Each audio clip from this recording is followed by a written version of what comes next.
Sir, உங்களோட மார்க்கத்தில் நிறைய நபிமார்கள் இருக்காங்க. அவர்களில் இயேசு கிறிஸ்து ஈசா நபியாக நீங்கள் ஏற்றுட்ருக்கீங்க. அவரையும் அவரோட கொள்கைகளும் உங்கள் இதில் இறை தூதர்கள் அவர்களோட நம்பிக்கைகளாக ஃபாலோ பண்ணப்படுது. ஆனால் ஏன் கிறிஸ்துவர்களோ இஸ்லாமியர்களோ உங்களுக்குள்ள தானே அவங்க ஏன் பிரிவினை இருக்கிறது? எனக்கு இன்னொரு கொஸ்டின் இருக்குது. அப்புறம் 40-45 வயசில் கூட தலாக் சொல்லி நீங்கள் மறுமணம் பண்ணிக்கிறாங்க. நியாயமான குழந்தை இல்லை, சம் ரீசன் அந்த மாதிரி காரணங்கள் இல்லாமல் 20 வருஷ குடும்ப வாழ்க்கைக்கு பிறகு என்ன நியாயமான காரணத்திற்காக இன்னொரு கல்யாணம் தேவைப்படுது? ஏன்னா அவங்களுக்கு காலேஜ் போகிற பசங்கள்லாம் இருப்பாங்க, அவங்களோட படிப்பு, ஃப்யூச்சர், கல்யாணம் எல்லாத்தையும் அந்த லேடிஸ் தனியாக மேனேஜ் பண்ணுறது கஷ்டம் இல்லை. 40 வயசுக்கு அப்புறம் அந்த லேடிஸ் இன்னொரு கல்யாணம் பண்ணிக்கணும்னு கூட விருப்பப்படாமல் இருக்கலாம். இது ஒரு கட்டாயமாக இருக்கிறதுனால அது ஒரு கஷ்டம். முதல் விஷயம் என்னன்னு கேட்டால், இஸ்லாமிய நம்பிக்கை பிரகாரம் கடவுளுடைய செய்தியை மக்களுக்கு சொன்னவர்கள் இறை தூதர்கள், நபிமார்கள் சொன்னாங்கல்ல, அப்படி நாங்கள் நம்புகிறோம். இப்போ முகமது நபின்னா இறை தூதர், கடவுளை எப்படி வணங்க வேண்டும் என்று கடவுள் செய்தியை பெற்று சொல்லக்கூடியவர்கள் அர்த்தம். இந்த முகமது நபி மட்டும்தான் இறை தூதர் நாங்கள் நம்பக்கூடாது. முகமது நபிக்கு முன்னாடி இயேசுநாதர் இருந்தார், அவர் இறை தூதர் தான். அவருக்கு முன்னாடி மோசே இருந்தார், மோசேன்னு அவங்க சொல்லுவாங்க, நாங்கள் மூசான்னு சொல்லுவோம். ஆபிரஹாம்னு அவங்க சொல்லுவாங்க, நாங்கள் இப்ராஹிம்னு சொல்லுவோம். இஸ்மவேல் என்று அவங்க சொல்லுவாங்க, நாங்கள் இஸ்மாயில்னு சொல்லுவோம். நோவான்னு அவங்க சொல்லுவாங்க, நாங்கள் நூஹுன்னு சொல்லுவோம். இப்படி ஆதம்ல இருந்து முதல் மனிதரிலிருந்து நபிகள் நாயகம் வரைக்கும் ஏராளமான தூதர்கள் வந்தார்கள். அனைவரும் கடவுள் செய்தியை மக்களுக்கு சொன்னார்கள் அப்படின்னு நாங்கள் நம்புகிறோம். அந்த அடிப்படையில் இயேசுநாதரை நாங்கள் நம்புவோம். இயேசு கிறிஸ்தவர்கள் இயேசுநாதர்னு சொல்றாங்க இல்லையா, அவரும் கடவுளுடைய தூதர் என்று நாங்கள் நம்புவோம். ஆனால் என்ன வித்தியாசம் அவங்களுக்கு எங்களுக்கும் அப்படின்னு கேட்டால், அவங்க இயேசுவை கடவுளின் குமாரர் என்று சொல்வார்கள். நாங்கள் இயேசுவை குமாரன் சொல்ல மாட்டோம், முகமது நபியும் சொல்ல மாட்டோம். முகமது நபியும் அல்லாஹ்வுடைய அடிமை தான், இயேசுவும் அல்லாஹ்வுடைய அடிமை தான். அல்லாஹ்ங்கிற கடவுளுடைய தன்மையை எந்த நபிமார்களும் அடைய முடியாது, எந்த மனிதனும் அடைய முடியாது அப்படின்னு நாங்கள் நம்புகிறோம். அதனால தான் முகமது நபியை நாங்கள் கடவுளுடைய மகன் சொல்ல மாட்டோம். முகமது நபியை நாங்கள் எப்படி நம்பணும்னு கேட்டால், இறைவனுடைய அடிமை, இறை தூதர், இப்படி தான் நாங்கள் நம்பணும். இயேசுவை அப்படி நம்புகிறோம்னு வைங்களேன். இப்போ என்ன பிரச்சனை வருதுன்னு கேட்டால், இயேசுவை கடவுளுடைய குமாரன்னு சொல்றாங்கல்ல, இந்த கொள்கை இயேசு உண்டாக்குனது கிடையாது, நல்லா தெரிஞ்சுக்கணும். அப்ப இயேசுடைய விஷயம் இருக்குதா? அந்த கொள்கையை பொறுத்த வரைக்கும் அவர் ஒரு இறைவனைத்தான் வணங்க சொன்னார். நீங்க இப்ப இருக்கிற பைபிள் எடுத்து பாருங்க, இயேசு பேசின விஷயங்களை எடுத்து எழுதியிருப்பாங்க. அது என்ன சொல்லுவாரு?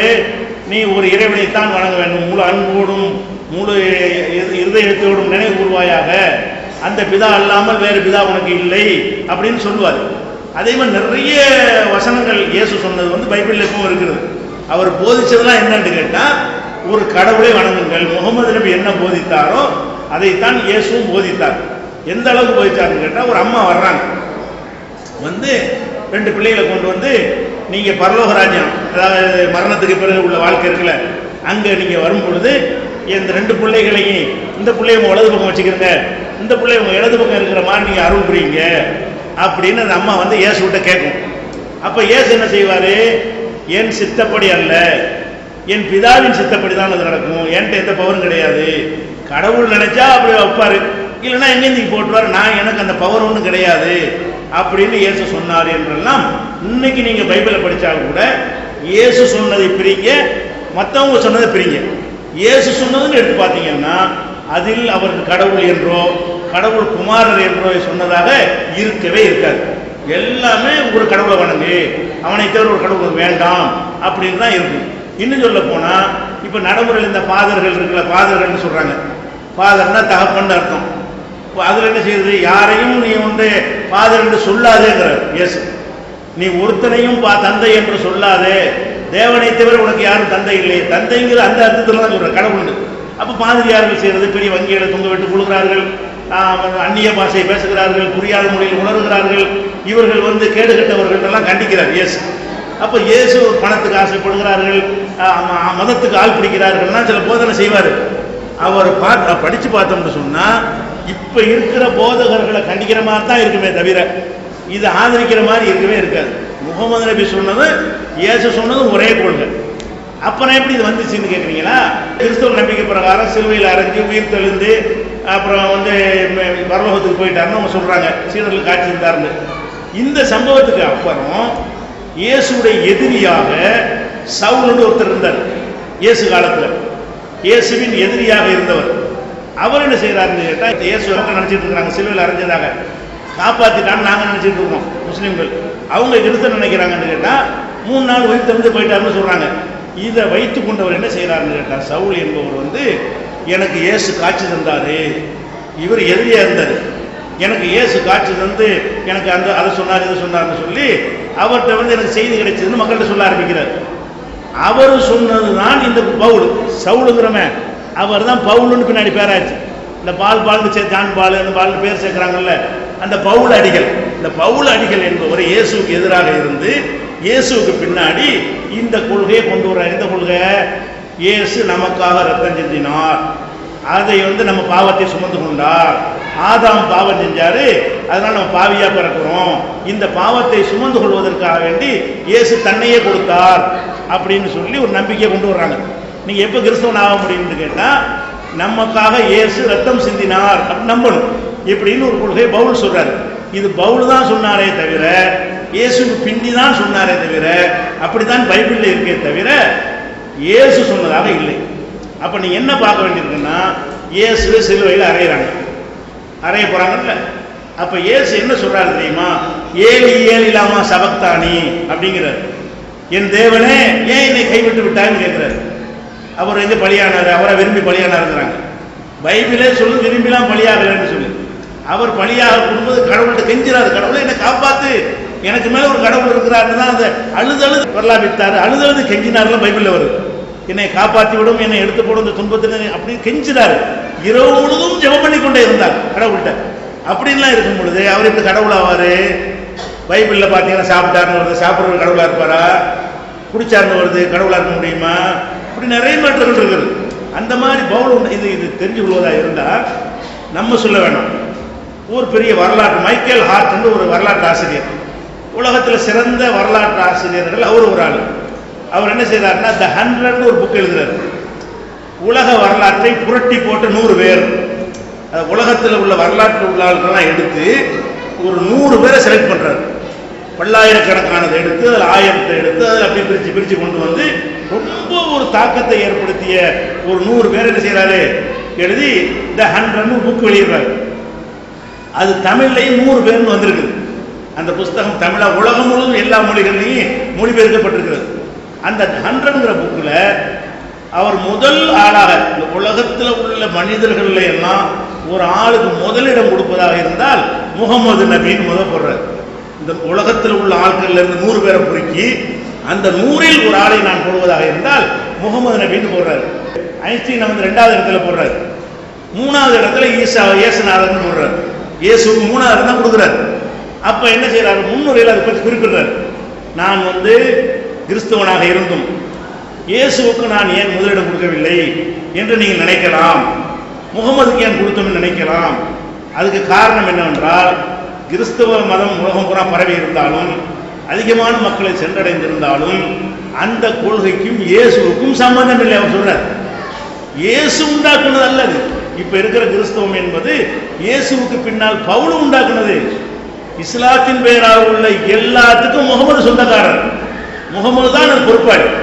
முகமதுடைய போதனை தான் இஸ்லாம், இன்னொருத்தர் திணித்தது இஸ்லாம் அல்ல. ஆனால் கிறிஸ்தவம் என்பது இயேசு காலத்தில் இல்லாமல் இருந்து இயேசுக்கு பின்னாடி உண்டாக்கிய காரணத்தினால் இந்த தாக்கத்தில் இயேசுக்கு எந்த பங்கும் இல்லை. எந்த தாக்கத்தில்? கடவுள் மகன் குமாரன் பள்ளி பிதாசுதன் பரிசுத்தாவிக்கெல்லாம் இயேசு சொன்னது இல்லைன்னு சொன்ன காரணத்தினால் என்னால் அவருக்கு முதலிடம் கொடுக்க முடியவில்லை, முகமது நபிக்கு தான் கொடுப்பேன் அப்படின்னு எழுதுறாரு முன்னுரையில். தமிழ்ல நீங்க பார்த்துக்கலாம், இங்கிலீஷ்லையும் இப்போ நெட்டில் கூட அந்த புக்குகள்லாம் கிடைக்கிறது. த 100 அந்த புத்தகத்தை பார்த்துக்கோங்க. அப்போ நம்ம என்ன சொல்லணும்னு கேட்டால், இயேசுவை பற்றி அவர் முகமது நபி மாதிரி இறை தூதராக தான் இருந்தார். தன்னை இறைவன் சொல்லவே இல்லை, கடவுளை வணங்குங்கன்னு சொல்றது தான் அவர் வந்தார். இவங்க அவரே கடவுளாகிட்டாங்க. அதில் தான் நாங்கள் வேறுபடுறோம். அது ஒரு விஷயம். அடுத்தது பலதார மனம். முஸ்லீம்கள் 40 வயசுக்கு மேலே நிறைய கல்யாணம் பண்ணிக்கிறாங்க. முதல் விஷயத்தை இதுவும் ஊடகங்களால் பண்ணப்படக்கூடிய தவறான ஒரு பிரச்சாரம் தான். முஸ்லீம்கள் நிறைய கல்யாணம் பண்றாங்க என்பதே அடிப்படையில் தப்பு. சில ஆண்கள் பண்ணுகிறார்கள் தான் சொல்லணும். இது முஸ்லீம் அல்லங்கிற வேறுபாடுலாம் கிடையாது. எல்லா மதத்தில் உள்ள ஆண்களுமே இந்த சில பேர், ஆண்களில் சில பேர் 2ஆம் திருமணம் 3ஆம் திருமணம் பண்றாங்க. திருமணம் செய்யாமலே வைப்பாட்டிகள் வைத்துக் கொள்கிறார்கள். ஒரு மனைவி இருக்கும் பொழுது இன்னும் 1-2 பேர் என்ன செய்யறாங்க, வைத்துக் கொள்கிறார்கள். முஸ்லீமிலும் கொஞ்சம் இருக்கிறார்கள் சொல்லணுமே தவிர மற்றவர்கள்லாம் எதுவுமே பண்ணாத மாதிரி முஸ்லீம் மட்டும் பண்றாங்கிற மாதிரியாக ஊடகங்கள் வழியாகத்தான் சித்தரிக்கப்படுகிறது. இங்க அரசியல்வாதியாக இருந்தால் நீ கோச்சிக்கக்கூடாது. நான் சில அரசியல்வாதிகளை சொல்றது அரசியலுக்காக இல்லை, உண்மைக்கு உதாரணமா சொல்லுவதுதான். இப்போ நம்ம தமிழகத்தில் முதல்வராக கலைஞர் இருந்தார். இப்போ அவருக்கு 2 மனைவி இருக்காங்களா இல்லையா? அவர் முஸ்லீமா? கலைஞர் முஸ்லீம் இல்லை. முஸ்லீமா இல்லாமல் இருந்தாலும் அவருக்கு தயாளம்மான்னு ஒரு மனைவி இருக்கிறாங்க, ராஜாத்தின்னு ஒரு மனைவி இருக்கிறாங்க. அப்போ நம்ம என்ன கேட்குறோம்னு கேட்டால், இவர் முஸ்லீம் இல்லை, இவர் இப்படி பண்ணார். முஸ்லீம் அல்லாதவர்கள் பண்ணால் சட்டம் கடுமையான வேலையை செய்ய முடியல, அவருக்கே ஒன்றும் செய்யலை. முதலமைச்சர் அவருக்கு தடுக்க முடியலைங்க.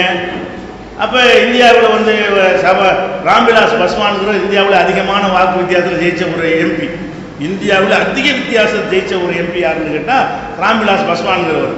அவர் எம்பியாக இருக்கும் பொழுது என்ன செய்கிறாருன்னா, அவர் 2 கல்யாணம் பண்ணுறாரு, 2 மனைவியோடு இருக்கிறார். நம்ம தமிழ்நாடு சபாநாயகர் காளிமுத்து இருந்தார், அவர் 2 மனைவியோடு தான் இருந்தார்.